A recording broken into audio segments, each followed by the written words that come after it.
Good morning friends. AK chemistry point में मैं आप सभी का हार्दिक स्वागत और अभिनंदन करता हूं। मैं हूं आपके साथ अमित यादव। दोस्तों, अगर आप कुछ ऐसा पाना चाहते हैं जो आपने कभी पहले नहीं पाया है तो आपको कुछ ऐसा करना पड़ेगा जो आपने कभी पहले नहीं किया है। दोस्तों, पुनः मैं आप सभी का एके केमिस्ट्री पॉइंट में आप सभी के परिवार में आपका हार्दिक स्वागत और अभिनंदन करता हूं।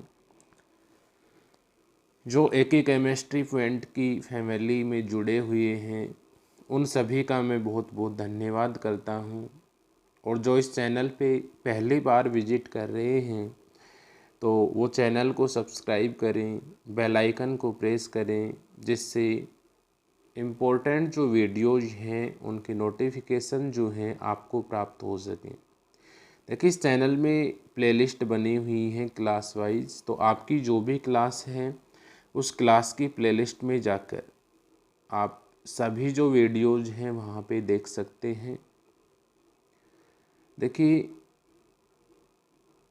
फिज़िकल केमिस्ट्री जो है उसके इम्पोर्टेंट क्वेश्चंस जो हैं एग्ज़ाम की दृष्टि से कौन कौन से क्वेश्चंस इम्पोर्टेंट थे तो उनके बारे में हमने डिस्कस कर लिया था कि कौन कौन से क्वेश्चंस जो हैं एग्ज़ाम में पूछे जा सकते हैं। उसके बारे में हमने विस्तार से चर्चा की थी और उसकी जो वीडियो है वो प्लेलिस्ट में जैसे जैसे ही आप एके केमिस्ट्री पॉइंट को ओपन करेंगे तो वहाँ से आप प्लेलिस्ट में जाना है।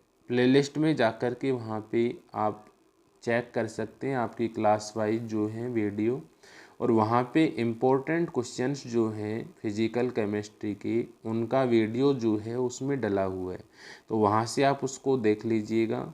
एग्ज़ाम की दृष्टि से बहुत ही इम्पोर्टेंट सिद्ध होगा वो वीडियो आपके लिए। मैक्सिमम क्वेश्चंस जो हैं वो एग्ज़ाम में उससे देखे जा सकते हैं। ठीक है, तो आप सभी की डिमांड को ध्यान में रखते हुए आप सभी ने कहा कि सर इनऑर्गेनिक और ऑर्गेनिक केमिस्ट्री के जो हैं मोस्ट इम्पोर्टेंट क्वेश्चंस उनके भी आप वीडियो बनाइए। तो उनको ध्यान में रखते हुए इनऑर्गेनिक और ऑर्गेनिक की मोस्ट इम्पोर्टेंट जो क्वेश्चंस हैं एग्ज़ाम की दृष्टि से जो इम्पोर्टेंट हैं उनकी आज हम क्लास बना रहे हैं। तो देखिए, हम स्टार्ट कर रहे हैं आज बीएससी पार्ट थर्ड की हम बात करें तो बीएससी पार्ट थर्ड में पेपर नंबर जो फर्स्ट है, आपको पता है पेपर 3 यहाँ पे चलते हैं, inorganic, organic and physical. Physical का पेपर मैंने आपको बता दिया था, प्लेलिस्ट में जाकर चेक कर सकते हो। इनऑर्गेनिक पेपर की यहाँ पे हम बात करें, पेपर फर्स्ट है आपका ये, और वही सेम यहाँ पे नंबरों की बात करें तो 50 नंबर के होते हैं तीनों पेपर, 50 नंबर की। और टाइम जो होता है वो तीनों में ही क्या होता है, 3 आवर्स होता है। तीनों में टाइम जो है वो 3 आवर्स होता है। और यूनिट की यहाँ पे बात करें तो तीनों ही पेपर जो हैं उनमें 5-5 यूनिट जो हैं आपके एग्ज़ाम में पूछी जाती हैं, और 5 में से आपको पर यूनिट एक क्वेश्चन सेलेक्ट करते हुए 5 क्वेश्चंस जो हैं उनके आंसर आपको देने हैं। तो यहाँ से कौन कौन से क्वेश्चंस जो हैं वो इम्पोर्टेंट है एग्ज़ाम की दृष्टि से उनके बारे में हम बात कर लेते हैं। इन क्वेश्चंस को थोड़ा आप अच्छे से कवर करके एग्ज़ाम में जाइएगा। तो देखिए, यूनिट फर्स्ट की हम बात करें तो यूनिट फर्स्ट जो है इसके फर्स्ट पार्ट में पहला क्वेश्चन यहाँ पे आपसे पूछा गया है, निम्न की व्याख्या कीजिए। ठीक है, यहाँ पे आपको एक्सप्लेन करना है, व्याख्या करनी है। और व्याख्या में पहला जो है आपसे क्या पूछा गया है, फर्स्ट आपसे पूछा गया है कि कठोर व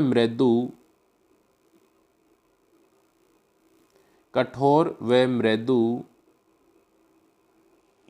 जो धारक होते हैं उनके मुख्य लक्षण कौन कौन से होते हैं। ठीक है, ये कठोर व मृदु क्षारकों के मुख्य लक्षण कौन कौन से होते हैं इसके बारे में आपको यहाँ से समझाना था। ठीक है, दूसरा क्वेश्चन इसी में यहाँ से पूछा गया है कि संकुलों का स्थायित्व अम्ल क्षार की कठोरता या मृदुता से किस प्रकार से प्रभावित होता है। ठीक है, ये बी पोर्शन हो गया इसका। सी क्वेश्चन की यहाँ पे हम बात करें तो सी में आपसे पूछा गया है निम्न को एक्सप्लेन कीजिए, और किस किस को एक्सप्लेन यहाँ पे करना है आपको। LI जो है उस शीघ्रता से जल अपघटन होता है। LII जो है शीघ्रता से इसका जल अपघटन होता है, परंतु LIF जो है इसका शीघ्रता से जल अपघटन नहीं होता है। क्यों, इसके बारे में आपको समझाना है। इसके बाद देखिए सी में दूसरा जो क्वेश्चन है वो आपसे पूछा गया था कि COCN5-3 का स्थायित्व जो होता है वो COCN5F- जो है -3 जो है इससे क्या होता है, अधिक होते हैं। नेक्स्ट इसी में आपसे क्वेश्चन पूछा गया था HGO HCl में विलय है, परंतु HGS जो है वो क्या है, अविलय है।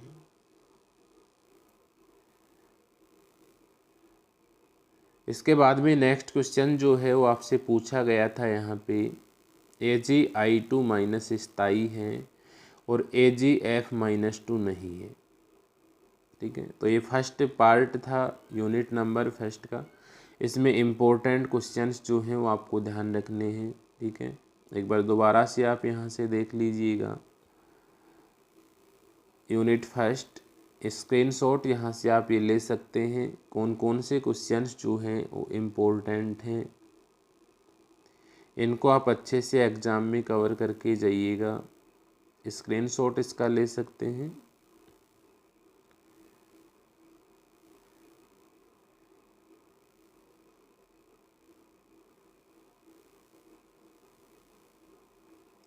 ये फर्स्ट पार्ट की यहाँ पे बात हमने की यूनिट फर्स्ट की।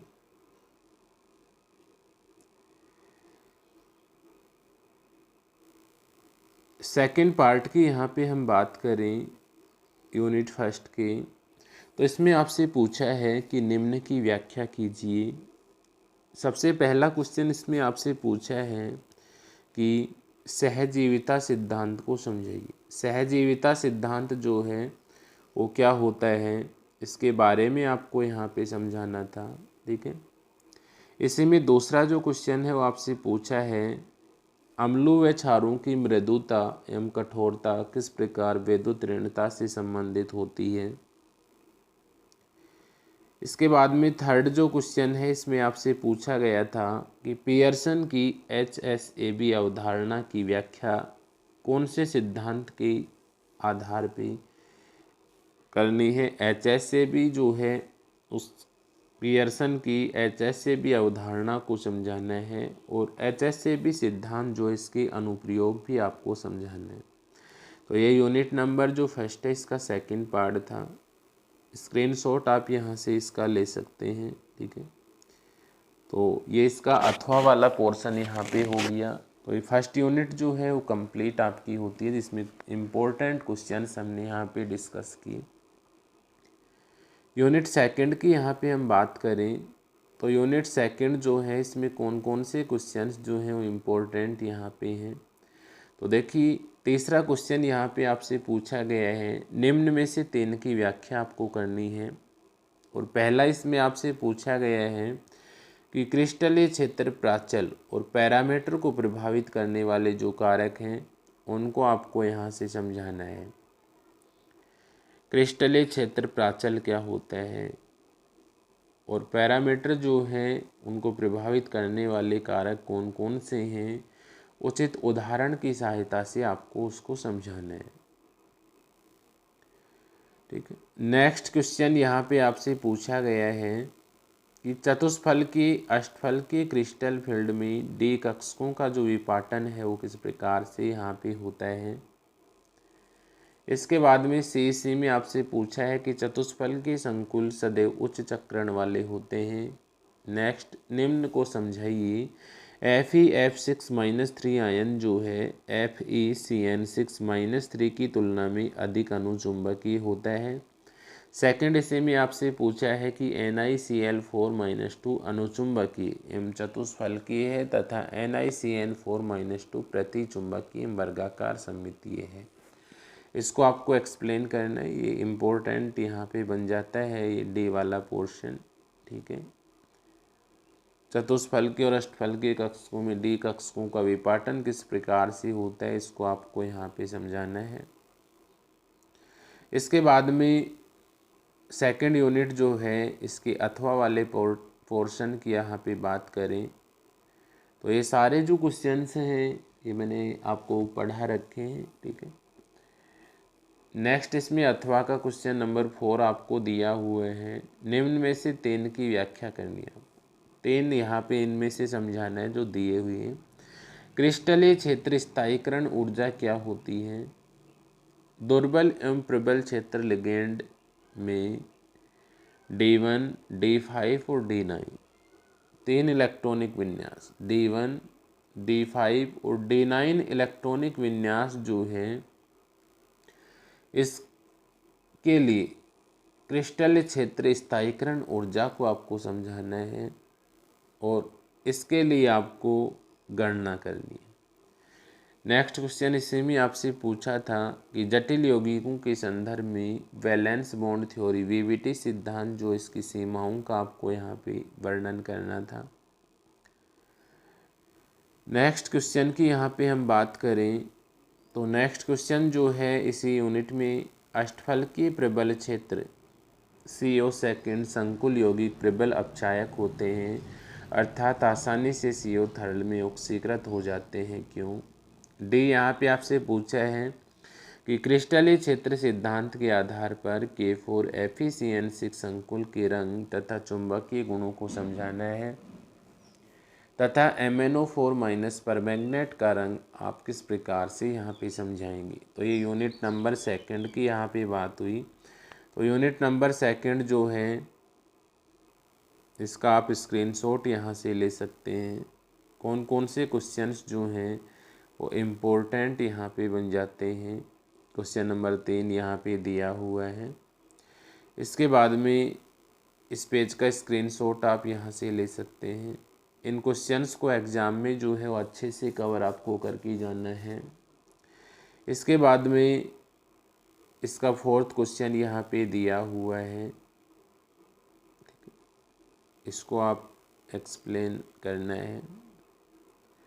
इसके बाद में ये लास्ट क्वेश्चन था आपका यूनिट नंबर सेकंड के सेकंड पोर्शन का। ठीक है, उसके बाद हम यहाँ पे यूनिट थर्ड की बात करें तो यूनिट थर्ड में कौन कौन से क्वेश्चंस जो हैं इम्पोर्टेंट हैं।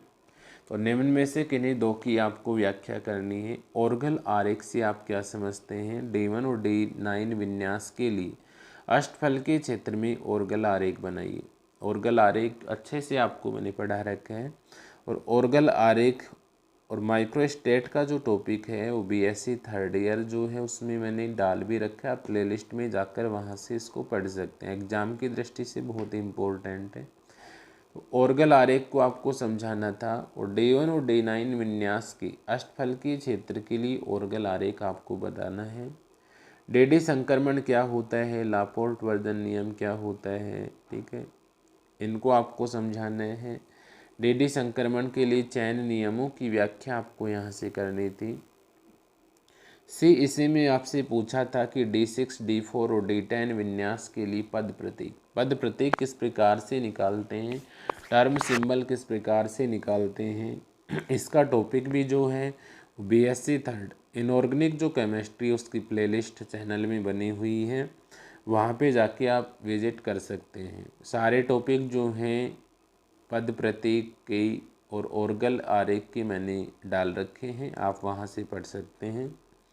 तो ये जो है ये आपका यूनिट थर्ड की यहाँ पे हमने बात की। फर्स्ट पार्ट जो है उसमें कौन कौन से क्वेश्चंस जो हैं वो एग्ज़ाम की दृष्टि से इम्पोर्टेंट है।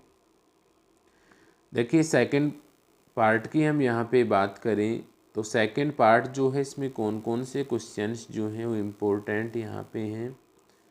तो निम्न में से किन्हीं दो की आपको व्याख्या करनी है। पहला इसमें आपको बता रहा है कि आवेश स्थानांतरण स्पेक्ट्रा पर आपको टिप्पणी लिखनी। आवेश स्थानांतरण स्पेक्ट्रा क्या होता है, डीडी ट्रांजिशन क्या होता है, एलएमसीटी और एमएलसीटी संक्रमण जो है वो क्या होता है।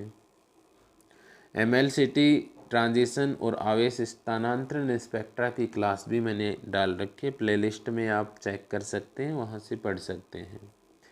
उसके बाद में लिगेंडों के लिए स्पेक्ट्रमी रासायनिक श्रेणी की व्याख्या आपको करनी है। और लास्ट क्वेश्चन इस यूनिट से पूछा गया था आपसे कि एलएस युग्मन या रसेल सोंडर्स आरएस युग्मन को समझाइए। तो ये सभी जो टॉपिक्स हैं इस यूनिट के मैंने अपलोड कर रखे हैं इस चैनल पे, आप विजिट करके देख सकते हैं। तो ये यूनिट नंबर 3 की यहाँ पे हमने बात की। क्वेश्चन नंबर 5 और क्वेश्चन नंबर 6 स्क्रीनशॉट आप यहाँ से ले सकते हैं।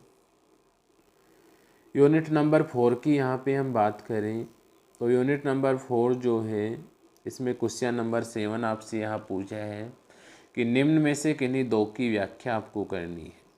पहला इसमें आपसे पूछा है कि धातु कार्बोनिल यौगिक क्या होते हैं। उदाहरणों की सहायता से धातु कार्बोनिल जो यौगिक हैं उनका आपको यहाँ पे वर्णन करना है। इसके बाद में इसी में बी क्वेश्चन जो है वो आपसे पूछा गया था कि 18 इलेक्ट्रॉन रूल क्या होता है, AAN नियम क्या है, धातु कार्बनों में कैसे प्रयुक्त करोगे, उदाहरण की सहायता से समझाना है। अर्थात धातु कार्बोनिल जो होते हैं उनके लिए AAN रूल जो है वो किस प्रकार से होता है, एग्जाम्पल की सहायता से आपको इसको समझाना था। इसके बाद इसी में आपसे क्वेश्चन जो है वो पूछा गया था C नंबर, और वो क्या था, निम्न यौगिकों की IUPAC नाम और सूत्र लिखिए। ये जो यौगिक आपको दिए हुए हैं इनके IUPAC नाम और इनके जो स्ट्रक्चर है, सूत्र जो है, फॉर्मूला जो है वो यहाँ पे आपको लिखने। तो ये फर्स्ट पार्ट की हमने यहाँ पे बात की, ठीक है। तो फर्स्ट पार्ट जो है उसका स्क्रीनशॉट यहाँ से आप ले सकते हैं। कौन कौन से क्वेश्चंस जो हैं वो इम्पोर्टेंट हैं तो इनके आप स्क्रीनशॉट यहाँ से ले सकते हैं। Unit number 4 part number 1। इन क्वेश्चंस को आप एग्ज़ाम में अच्छे से कवर करके जाइएगा, आपके जो मार्क्स हैं वो एग्ज़ाम में अच्छे आएंगे। सेकंड पार्ट की यहाँ पे हम बात करें तो देखिए सेकंड जो पार्ट है, ये फर्स्ट पार्ट की हमने यहाँ पे बात की। सेकंड जो पार्ट है 4th यूनिट का, जे लवण, और ये भी उसी में है, विल्किंसन कैटेलाइज, ठीक है। इसके बाद में इसका अथवा वाला जो क्वेश्चन है उसमें यहाँ से हमने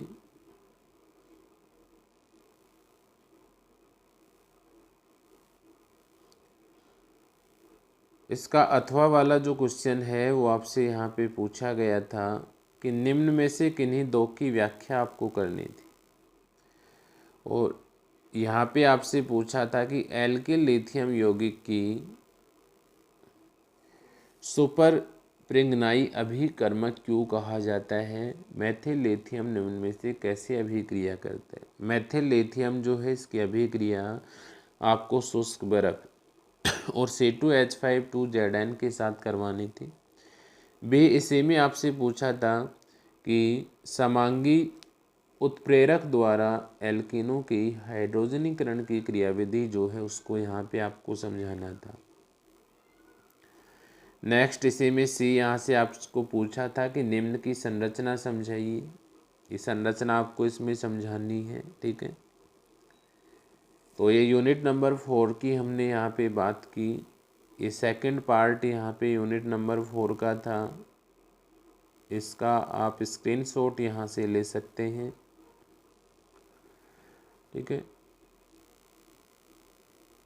ये यूनिट नंबर 4 की हमने बात की। यूनिट नंबर 5 की तरफ हम यहाँ पे मूव करते हैं। यूनिट 5 जो है इसमें कौन कौन से इम्पोर्टेंट क्वेश्चंस जो हैं वो एग्ज़ाम में पूछे जा सकते हैं। यूनिट 5 के फर्स्ट पार्ट की हम यहाँ पे बात करें तो निम्न में से किन्हीं दो की आपको व्याख्या करनी है। और पहला यहाँ पे आपको दिया हुआ है कि मानव शरीर में Na+K+Ca+2 और Mg+2 पंप की कार्य प्रणाली जो है उसको आपको समझाना है। BSc में आपसे पूछा गया कि सहजीवी नाइट्रोजन यौगीकरण से आप क्या समझते हैं। और सी क्वेश्चन जो है इसमें आपसे पूछा गया कि हीमोग्लोबिन और मायोग्लोबिन जो होता है इसमें क्या अंतर होता है। हीमोग्लोबिन और मायोग्लोबिन जो है इसमें अंतर को आपको यहाँ पे समझाना था। तो मानव में Na+K+Ca+2 और Mg+2 पंप की कार्य प्रणाली को समझाना है। सहजीवन इम्पोर्टेंट यहाँ पे बन जाता है। ठीक है, ये फर्स्ट पार्ट हुआ। सेकंड पार्ट की यहाँ पे हम बात करें तो सेकंड पार्ट में आपसे पूछा गया है लास्ट क्वेश्चन, निम्न में से किन्हीं दो की व्याख्या कीजिए। पहला यहाँ पे आपसे पूछा गया है कि निम्न पर टिप्पणियाँ लिखिए। सिलिकॉन्स का औद्योगिक उपयोग क्या होता है। क्रॉस-लिंक बहुलक क्या होता है। इलेक्ट्रॉन की कमी वाले जो बहुलक हैं उनको आपको यहाँ पे समझाना है। इलेक्ट्रॉन की कमी वाले जो बहुलक हैं वो कौन से होते हैं। सिलिकॉन्स का भौतिक उपयोग क्या होता है। क्रॉस-लिंक बहुलक क्या होते हैं। अकार्बनिक और कार्बनिक बहुलक जो हैं इनमें चार अंतर आपको बताने थे। और शेष में आपसे पूछा है कि बोर प्रभाव जो है वो क्या होता है, इसको आपको समझाना है। तो ये यूनिट नंबर 5 जो है इसका सेकंड जो पोर्शन था वो हमने यहाँ पे बताया कि कौन कौन से क्वेश्चंस जो हैं इम्पोर्टेंट यहाँ पे हैं। तो ये तो BSc थर्ड ईयर जो है उसकी इनऑर्गेनिक केमिस्ट्री की इम्पोर्टेंट जो क्वेश्चंस हैं उनकी हमने यहाँ पे बात की कि कौन कौन से क्वेश्चंस जो हैं वो एग्ज़ाम की दृष्टि से इम्पोर्टेंट है। तो इन क्वेश्चंस को आप अच्छे से कवर करके जाइएगा, एग्ज़ाम में आपको बहुत ही ज़्यादा बेनिफिट होगा, अच्छे से आप मार्क्स जो हैं वो प्राप्त कर पाएंगे। ठीक है, इसके बाद में पेपर थर्ड जो है उसका मैंने वीडियो बना ही रखा है इम्पोर्टेंट क्वेश्चंस का। आप प्लेलिस्ट में जाकर वहाँ से चेक कर सकते हैं, वहाँ से पढ़ सकते हैं। अब पेपर नंबर सेकंड की यहाँ बात करें, पेपर नंबर सेकंड जो है वो है आपका ऑर्गेनिक केमिस्ट्री। और ऑर्गेनिक केमिस्ट्री जो है उसके इम्पोर्टेंट क्वेश्चंस की यहाँ पे हम बात करें तो ऑर्गेनिक केमिस्ट्री के इम्पोर्टेंट क्वेश्चन जो हैं वो कौन कौन से हैं एग्ज़ाम में पूछे जा सकते हैं। यूनिट फर्स्ट की हम यहाँ बात करें तो यूनिट फर्स्ट में क्वेश्चन नंबर फर्स्ट यहाँ दिया हुआ है, निम्न पदों की व्याख्या कीजिए। और पहला इसमें आपसे पूछा है रासायनिक तुल्य प्रोटॉन क्या होता है। रासायनिक तुल्य प्रोटॉन को आपको यहाँ पे समझाना है। उसके बाद में नंबर 2 होमोटॉपिक प्रोटॉन को आपको यहाँ समझाना है। एनेंसियोटॉपिक प्रोटॉन को यहाँ पे समझाना है। और फोर्थ यहाँ पे आपसे पूछा है डाया स्टेरियोटॉपिक प्रोटॉन जो है इसके बारे में आपको बताना है। तो ये यूनिट नंबर फर्स्ट क्वेश्चन की यहाँ पे हमने बात की कौन कौन से क्वेश्चन इम्पोर्टेंट हैं। स्क्रीनशॉट यहाँ से आप ले सकते हैं। फर्स्ट यूनिट के क्वेश्चन नंबर 2 की हम यहाँ पे बात करें तो यहाँ दिया हुआ है explain the following with example. इनको आपको एग्जाम्पल की सहायता से समझाना है। किस किस को आपको समझाना है। सबसे पहला यहाँ पे आपसे पूछा है कि acidity of alpha hydrogen, alpha hydrogen की अम्लता को आपको समझाना है। इनोलेट क्या होता है इसके बारे में आपको बताना है। एथिल एसीटो एसीटेट का एल्कीलीकरण आपको समझाना है। और क्लेजन संघनन क्या होता है इसको समझाना है। तो ये यूनिट फर्स्ट की यहाँ पे हमने बात की, स्क्रीनशॉट यहाँ से आप ले सकते हैं। यूनिट सेकंड की यहाँ पे बात करें तो ये क्वेश्चन आपसे पूछा है निम्नलिखित पर संक्षिप्त टिप्पणी लिखिए। इसमें पहला आपसे पूछा है विस्लर नेपी राल्स की अभिक्रिया जो है उसके बारे में आपको बताना है। यूनिट सेकंड के नेक्स्ट क्वेश्चन की यहाँ पे हम बात करें तो इसमें आपको क्वेश्चन पूछा गया है इम्पोर्टेंट जो है वो मेडलंग संश्लेषण क्या होता है। थर्ड इसी में आपसे पूछा है स्ट्रोप संश्लेषण क्या होता है। फिशर इंडोल संश्लेषण क्या होता है। तो ये फर्स्ट पार्ट की हमने बात की यूनिट सेकंड की। सेकंड पार्ट की यहाँ पे हम बात करें तो सेकंड पार्ट में देखिए कौन कौन से क्वेश्चंस जो हैं यहाँ से आपसे दिया गया है कि हाउ विल यू ऑब्टेन, आप कैसे प्राप्त करेंगे। पहला यहाँ पे दिया गया प्यूरेन से म्यूटिक अम्ल जो है, प्यूरेन को आपको प्राप्त करना है म्यूकिक एसिड से। म्यूकिक एसिड जो है इसे प्यूरेन का फॉर्मेशन किस प्रकार से होगा। बी से में आपसे पूछा है कि सक्सेनिक एमाइड जो है इससे पिरोल का जो फॉर्मेशन है वो किस प्रकार से होगा। तो ये यूनिट नंबर जो है सेकंड थी आपकी, इसका स्क्रीनशॉट यहाँ से आप ले सकते हैं। यूनिट थर्ड की यहाँ पे हम बात करें तो यूनिट थर्ड जो है इसमें क्वेश्चन नंबर 5 जो है ये आपसे पूछा गया था। और यूनिट थर्ड का 5 क्वेश्चन आपसे यहाँ पे क्या पूछा गया कि डाइसैकेराइडों से आप क्या समझते हैं। सुक्रोज और माल्टोज की संरचना जो है इसमें आपको बताना था और दोनों में प्रमुख अंतर। तो डाइसैकेराइड से आप क्या समझते हैं, डाइसैकेराइड में के बारे में आपको बताना था। उसके बाद में सुक्रोज और माल्टोज की संरचना में आपको अंतर बताना था। इसी में सेकंड क्वेश्चन जो है अथवा वाला क्वेश्चन नंबर 6 की बात करें तो यहाँ पे टिप्पणी आपसे लिखवा रहे हैं एपीमर क्या होता है, एनोमर क्या होता है, ठीक है, एपीमर एनोमर। इसके बाद में थर्ड जो क्वेश्चन है वो आपसे पूछा गया था परिवर्ती ध्रुवण घूर्णन क्या होता है, एरिथ्रोएम थ्रियोस्वामी क्या होते हैं। तो ये क्वेश्चन नंबर जो है 6 आपसे पूछा गया था, यह इम्पोर्टेंट एग्जाम की दृष्टि से यहाँ पे है, ठीक है। तो इसका स्क्रीनशॉट यहाँ पे आप ले सकते हैं क्वेश्चन नंबर 6 का। इसी प्रकार यहाँ से आप क्वेश्चन नंबर जो 5 है इसका भी स्क्रीनशॉट यहाँ पे ले सकते हैं। तो ये यूनिट नंबर थर्ड की हमने यहाँ पे बात की। इसके बाद में यूनिट नंबर 4 की यहाँ पे हम बात करें तो यूनिट नंबर 4 में देखिए कौन कौन से इम्पोर्टेंट क्वेश्चंस हैं। तो यहाँ पे आपसे पूछा गया है कि निम्न पर संक्षिप्त टिप्पणियाँ लिखिए। पहला इसमें पूछा आपसे समविभव बिंदु क्या होता है, आइसो इलेक्ट्रिक पॉइंट क्या होता है, ज्वेट्रा आयन से आप क्या समझते हैं, और न्यूक्लियाइड जो होता है उसके बारे में आपको यहाँ पे बताना है कि न्यूक्लियाइड जो है वो क्या होता है। तो यूनिट 4 का एक क्वेश्चन नंबर हुआ ए पार्ट, समविभव, ज्वेट्रा आयन और न्यूक्लियोटाइड। इसके अथवा वाले पोर्शन की यहाँ पे हम बात करें तो इसमें आपसे क्वेश्चन पूछे जा सकते हैं स्ट्रेकर संश्लेषण क्या होता है। स्ट्रेकर संश्लेषण को आपको समझाना है। एमिनो अम्ल की अम्ल क्षार प्रकृति को आपको बताना है। बुकरर हाइड्रेटाइन संश्लेषण क्या होता है, और अल्फा बीटा तथा गामा एमिनो अम्लों पर ऊष्मा का प्रभाव जो है वो किस प्रकार से पड़ता है। इसका स्क्रीनशॉट यहाँ से आप ले सकते हैं। ये यूनिट नंबर जो है A4 की हमने यहाँ पे बात की। इसके बाद में हम यूनिट नंबर 5 की यहाँ पे हम बात करते हैं। तो यूनिट नंबर 5 की हम यहाँ पे बात करें तो कौन कौन से क्वेश्चंस जो हैं वो इम्पोर्टेंट यहाँ पे बन जाते हैं।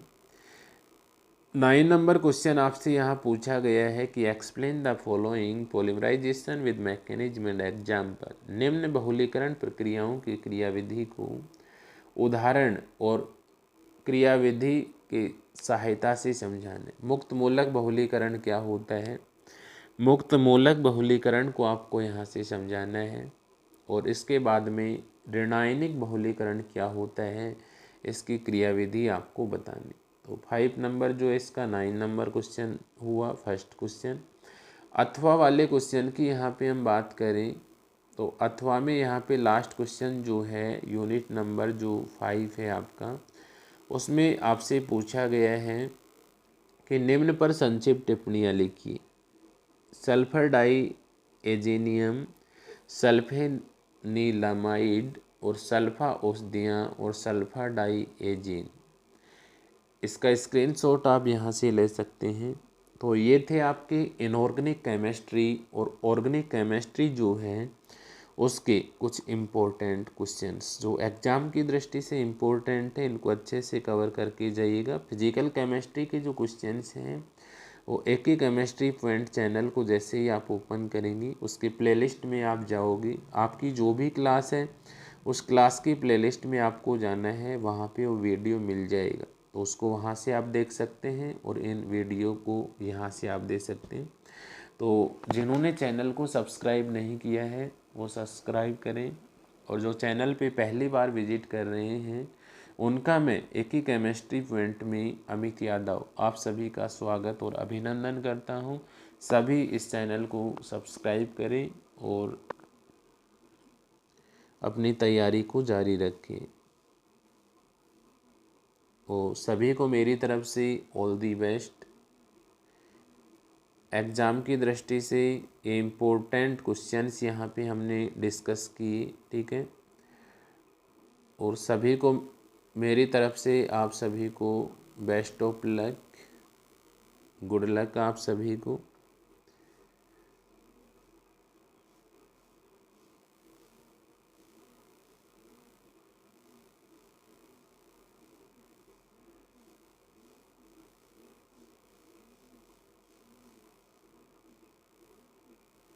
आप सभी का बहुत बहुत धन्यवाद।